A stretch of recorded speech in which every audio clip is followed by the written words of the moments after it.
ಬರೋದೇನು simple present continuous tense. Next ಬರೋದೇನು present ಈಗ continuous tense ಅಲ್ಲಿ ಹೋಗ್ತಾ ಇದೀವಿ. ಇಷ್ಟು ದಿನ ಸಾಮಾನ್ಯ ವರ್ತಮಾನ ಕಾಲ, ಸಾಮಾನ್ಯ ಭೂತಕಾಲ ಮತ್ತೆ ಸಾಮಾನ್ಯ ಭವಿಷ್ಯತ್ ಕಾಲ ಕಲ್ತ್ವಿ. ಇವಾಗ ನಾವು ಬರ್ತಾ ಇರೋದು present continuous tense. Present continuous tense ಅಂದರೆ ಅಪೂರ್ಣ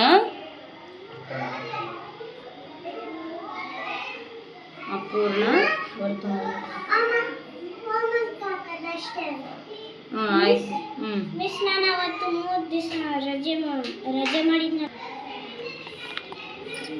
ಪ್ರೆಸೆಂಟ್ ಕಂಟಿನ್ಯೂಸ್ ಟೆನ್ಸ್ ಅಪೂರ್ಣ ವರ್ತಮಾನ ಕಾಲ ಅಂದರೆ ಪೂರ್ಣವಾಗಿ ಮುಗ್ದೂ ಇರಲ್ಲ, ಅದು ಸ್ಟಾರ್ಟ್ ಆಗಿನೂ ಕೂಡ ಇರುತ್ತೆ. ಕಂಟಿನ್ಯೂಸ್ ಆಗಿ ಆ ಪ್ರೊಸೀಜರ್ ಇನ್ನೂ ನಡೀತಾನೆ ಇರುತ್ತೆ.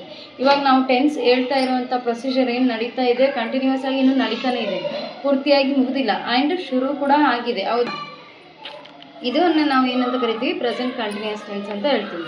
ಫಸ್ಟ್ ಇದಕ್ಕೆ ಫಾರ್ಮುಲಾ ನೋಡ್ಕೊಳ್ಳಿ ಏನಿರುತ್ತೆ ಅಂತ. ಈಗ ನೀವು ಇಷ್ಟೊತ್ತು ಇದನ್ನು ನೋಡ್ಕೊಂಡ್ರಿನ, ಟು ಬಿ ವರ್ಬ್ಸ್ ನೋಡಿದ್ರಿನ, ಇಲ್ಲಿ ಮೇನ್ ಯೂಸ್ ಆಗೋದೇನು to be verbs. Formula first ಎಲ್ಲದಕ್ಕೂ ಕಾಮನ್ ಆಗಿ ಸಬ್ಜೆಕ್ಟ್ ಇರುತ್ತೆ, ಪ್ಲಸ್ ಆಮ್, ಈಸ್, ಆರ್, ಇವು ಮೂರರಲ್ಲಿ ಒಂದು ಬರುತ್ತೆ. ಯಾವ್ಯಾವ ಸಬ್ಜೆಕ್ಟಿಗೆ ಯಾವ್ದ್ಯಾವ್ದು ಬರುತ್ತೆ ನೋಡೋಣ ಅಂತ. ಪ್ಲಸ್ ವಿ1 ಕಂಪಲ್ಸರಿ ಇರುತ್ತೆ, ಅದ್ರ ಜೊತೆಗೆ ING ಫಾರ್ಮ್ ಇರುತ್ತೆ. V1 ಪ್ಲಸ್ ING ಅಥವಾ ಇದನ್ನು V4 ಅಂತ ಕೂಡ ಕರಿತೀವಿ. ಪ್ರೆಸೆಂಟ್ ಪಾರ್ಟಿಸಿಪಲ್ ಅಂತ ಕರಿತೀವಿ. ಅದನ್ನು V4 ಏನಂತ ಕರಿತೀವಿ, ಪ್ರೆಸೆಂಟ್ ಪಾರ್ಟಿಸಿಪಲ್ ಅಂತ ಕೂಡ ಕರಿತೀವಿ. ಅದು ಇಲ್ಲಿ ನಮಗೆ ಫಾರ್ಮುಲಾನಲ್ಲಿ ಬರುತ್ತೆ. ಈ ಫಾರ್ಮುಲಾ ಮೇನ್ ಇಂಪಾರ್ಟೆಂಟ್, ನೀವು ನೆನ್ಪಿಟ್ಕೋಬೇಕು. ಸೊ ಇವಾಗ ನಾವು ಯಾವ ವರ್ಬ್ ಯೂಸ್ ಮಾಡ್ಕೊಳ್ಳೋಣ ಕಂಟಿನ್ಯೂಸ್ ಟೆನ್ಸ್ ಮಾಡಲಿಕ್ಕೆ? ಆ್ಯಕ್ಟ್ ತಗೋತೀರಾ? ಆ್ಯಕ್ಟ್ ಅಂದರೆ ಏನು? ನಟಿಸು. ಹೌದಾ? ನೆಕ್ಸ್ಟ್ ಇಲ್ಲಿ ಏನು ಮಾಡಬೇಕು? ಸಿಂಗುಲರ್.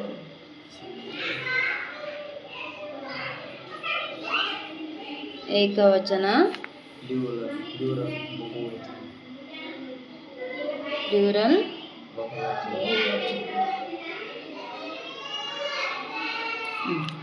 ಫಸ್ಟ್ ನೋಡ್ರಿ, ಐ ಅಂತ ಇದೆ. ಅಕಾರ್ಡಿಂಗ್ ಟು ಫಾರ್ಮುಲಾ ಏನೆಲ್ಲ ಹಾಕ್ಬೋದು ನಾವು? ಐ ಜೊತೆ ಏನು ಬರ್ಬೋದು? To be verb, am, is, are ಎಲ್ಲದೂ ಬರಲ್ಲ. ಯಾವುದಾದ್ರೂ ಒಂದು ಟು ಬಿ ವರ್ಬ್ ಇಲ್ಲಿ ಬರುತ್ತೆ. ನಿನಗ I am acting, act V1 plus ING, ನಾನು ನಟಿಸುತ್ತಾ ಇರುತ್ತೇನೆ.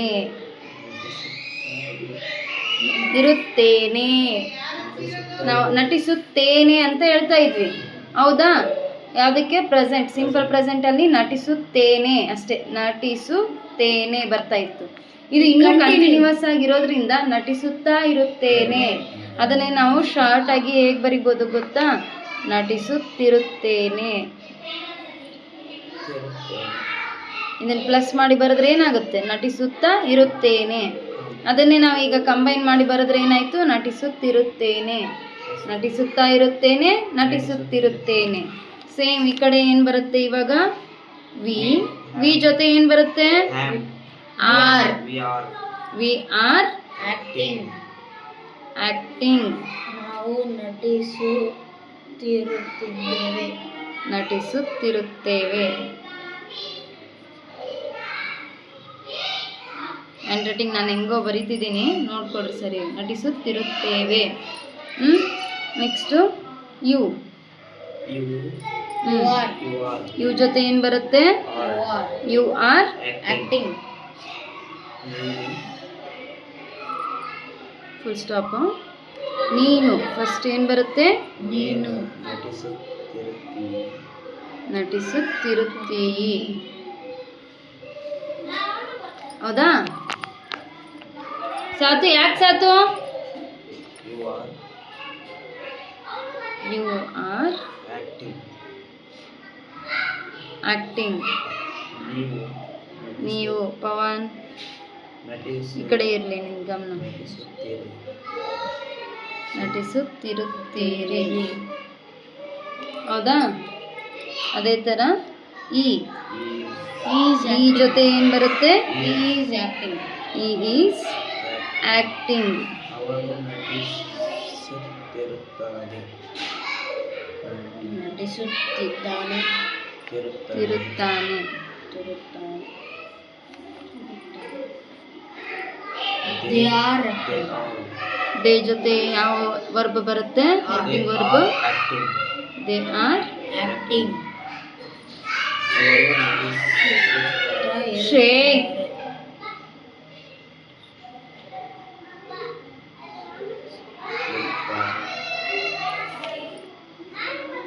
She She is is acting. She is. acting. ನೀವಿಲ್ಲಿ ಮುಂದೆ ಆಬ್ಜೆಕ್ಟ್ ಅಂತ ತಗೊಂಡ್ರು ಕೂಡ ಏನು ಮಾಡ್ಬೋದು?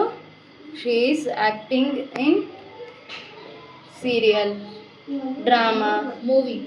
ಮೂವಿ, ಆ ಥರ ನೀವೇನು ಮಾಡ್ಕೋಬೋದು? ಅದನ್ನು ಆಬ್ಜೆಕ್ಟ್ನ ಹಾಕೋಬೋದು. ಎಸ್. She is Acting.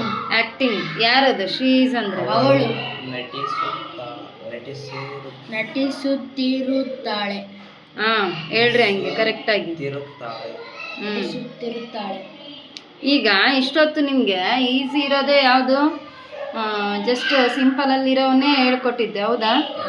ಅವನ್ನೇ ಇನ್ನು ನೀವು ಪರ್ಫೆಕ್ಟ್ ಆಗಬೇಕು.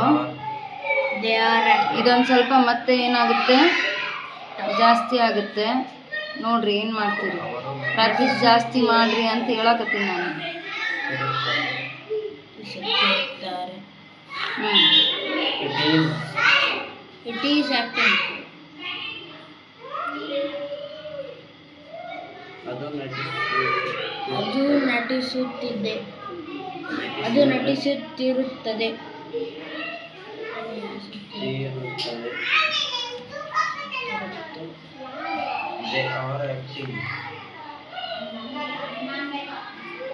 ಅವು ನಟಿಸುತ್ತಿರುತ್ತವೆ. ಅವು ನಟಿಸುತ್ತಿರುತ್ತವೆ. ತಿರುತ್ತವೆ. ಓಕೆನಾ? ಈ ಥರ ಮಾಡಬೇಕು. ಇದು ಏನೋ ಕಂಟಿನ್ಯೂಸ್ ಟೆನ್ಸ್ ನಿಮಗೆ. ಇದೇ ಥರ ಪಾಸ್ಟಲ್ಲಿ ನೆಕ್ಸ್ಟ್ ನೋಡೋಣ. ಇದನ್ನು ಜಾಸ್ತಿಯಾಗಿ ಪ್ರಾಕ್ಟೀಸ್ ಮಾಡಿರಿ. ಅದ್ರ ಜೊತೆ ಹೇಳಕ್ಕೆ ಬರಬೇಕು. ಹೇಳಕ್ಕೆ ಬರುತ್ತಾ? ಹಾಂ, ಓದ್ರಿ. ಆದಷ್ಟು ಓದ್ರಿ. ಐ ಜೊತೆ ಬರುವಂಥ ಹೆಲ್ಪಿಂಗ್ ವರ್ಬ್ ಯಾವುದು? ಹ್ಞೂ ಐ ಆಮ್. ನನಗೆ ಬರೀ ಎಲ್ಲ ಸಬ್ಜೆಕ್ಟ್ ಜೊತೆ ಯಾವ್ಯಾವ ಹೆಲ್ಪಿಂಗ್ ವರ್ಬ್ ಬರುತ್ತೆ ಹೇಳ್ರಿ. I am, we are, you are, he is, they are, she is. It is, they are. ಆ ಥರ ಅದನ್ನು ಓದ್ಕೋಬೇಕು. ಅದ್ರ ಜೊತೆ ಇದು ಕೂಡ ಪ್ರಾಕ್ಟೀಸ್ ಮಾಡಬೇಕು. ಅರ್ಥ ಆಯ್ತಾ? ಒಂದೊಂದೇ ನೆನೆಸ್ಕೊಂಡು ಹೇಳೋದಲ್ಲ, ಫುಲ್ಲು ಮೈಂಡಲ್ಲಿ ಫಿಕ್ಸ್ ಆಗಿಬಿಡ್ಬೇಕಿದು ನಿಮಗೆ. I am, we are, you.